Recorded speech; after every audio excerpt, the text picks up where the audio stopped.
अस्सलाम वालेकुम। उम्मीद करती हूँ आप सब खैरियत से होंगे। अल्लाह का शुक्र है जी, मैं भी ठीक ठाक। अभी हम कर रहे हैं अपने घर की सफाई।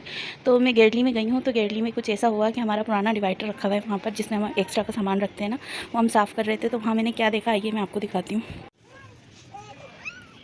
तो ये देखें, यहाँ पर बिल्ली ने बच्चे दिए हुए हैं और मैं ये साफ़ करने आई थी, लेकिन अब मैं इसको छोड़ दूँगी क्योंकि बिल्ली यहाँ से भागी। अभी मैंने जब यहाँ से अपना शॉपर हटाएं तो यहाँ बिल्ली के बच्चे मौजूद थे, और अहमद रज़ा को भी बिल्ली के बच्चे दिखाए ना, तो बहुत खुश हो रहा है कि बार बार दिखाएं हम इसको।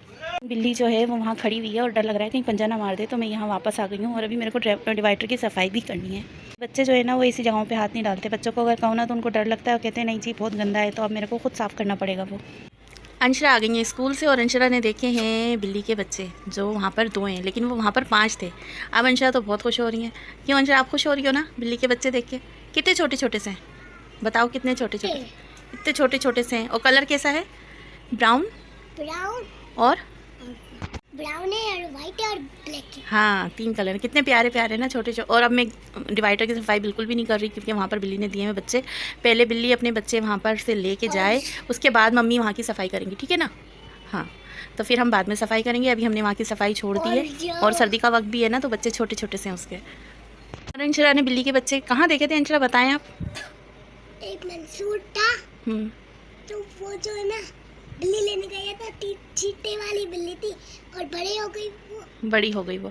मंसूर जो है आई थी जी, फिर वो गैरेज से नीचे आई, फिर उसने मुझसे बिल्ली लेकर गई। हाँ, और जो मंसूर है वो कार्टून का एक कैरेक्टर है और वो बाहर के कोई कार्टून है मंसूर, वो उर्दू डबिंग में आते हैं। ये वो शौक से देखती है, तो उसमें इसने बिल्लियों को देखा था या बिल्ली के बच्चों को देखा था। जब इसने बिल्ली देखी ना तो कहने लगी कि ये तो मंसूर वाले कार्टून में भी थी, है ना? और उसकी दुम भी थी और बड़ी वाली। चलें जी आगे ब्लॉग बनाते हैं तो वो भी दिखाते हैं। हम आ गए हैं किचन में, और किचन में कुछ ऐसा है कि कल हमने रात को बनाया था सरसों का साग और गोश्त तो इसमें से उड़ गया क्योंकि वो बच्चों ने खा लिया और रह गया सिर्फ साग। और मैं बनाने जा रही थी इसके साथ चावल। तो अंशरा क्या कह रही हैं, सुने ज़रा। क्या कह रही हैं अंशरा? मम्मी को खिचड़ी बनानी। हाँ, अंशरा कह रही है खिचड़ी बना लें। हम ये साग ना खिचड़ी में डाल के खाएंगे। बताएं, बच्चों की अपनी अपनी सोच है, अपनी अपनी पसंद है, उसमें डाल के खाएंगे। और मैं किचन में काम क्या कर रही हूँ तो मेरे से कह रही है कि मैं बैठूँगा। भाई आप अपने किचन में अपने रूम में जाके बैठें, यहाँ तो वो यहाँ बैठने को कह रही हैं। किचन में तो जगह ही नहीं होती है ना बेटा बैठने की। कह रही है मुझे स्लिप पे बिठाएं। स्लिप पे तो मैं बच्चों को बिठाती नहीं हूँ।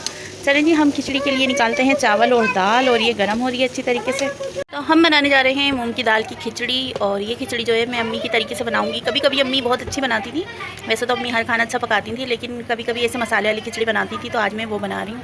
तो उसके लिए जो है सारा गर्म मसाला लेंगे खड़ा, वो उसका बघाड़ लगाएंगे, प्याज डालेंगे, लहसुन अदरक का पेस्ट डालेंगे, साबित मिर्च डालेंगे, उसको हल्का सा भून के चावल और दाल उसमें डाल देंगे और जी नमक के साथ, और फिर उसको दम लगा देंगे और मज़ेदार सी खिचड़ी हमारी तैयार हो जाएगी। चले मैं बनाती हूँ फिर आपको दिखाती हूँ। और अगर मेरी खिचड़ी आपको पूरी रेसिपी देखनी है तो मेरे यूट्यूब पे इसका शॉर्ट है, सेम टू सेम यही सब चीज़ें हैं, ज़रूर उसको देखिएगा। चलें स्टार्ट करती हूँ।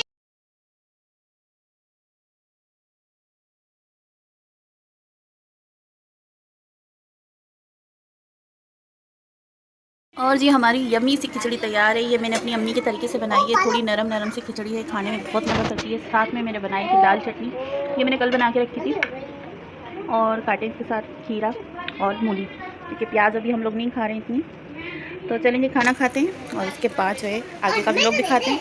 तो दोपहर के खाने से हम फारिग हुए थे। उसके बाद जो है अंशरा की सिपारे वाली बाजी आ गई थी जो कुरान शरीफ पढ़ाती हैं, मैंने भी रिपीट करा। उसके बाद कुछ देर हम लोग बैठे थे। तो हमारे घर में हम मेरे शौहर हैं, उनके पुराने जैसे फ्रेंड है, उनकी जो वाइफ़ हैं वो उनकी बहन बनी हुई है, उनकी फैमिली आ गई थी, तो उनके साथ हम लोगों ने टाइम थोड़ा उनको दिया। उसके बाद जो है अब वो लोग गए तो अब मैं फ्री हुई हूँ। बच्चों ने भी खाना वाना खा लिया है, सब अपनी अपनी जगहों पे हैं, और अंशरा और अहमद रज़ा भी सो चुके हैं। और बस अब मैं व्लॉग का एंड कर रही हूँ। और अपनी दुआओं में याद रखिएगा, मेरे वालिदैन के लिए एक बार दुरूद शरीफ ज़रूर पड़ेगा सल्लल्लाहु अलैहि वसल्लम। अल्लाह पाक तमाम दुनिया के जितने भी मुसलमान हैं जो अब दुनिया में नहीं रहे, उन सबकी मग़फ़िरत फरमाए। फ़लस्तीन के लोगों के लिए एक बार ज़रूर दुआ कीजिएगा, अपनी दुआओं में याद रखिएगा, बहुत सारा ख्याल रखिएगा। ओके जी, अल्लाह हाफ़िज़।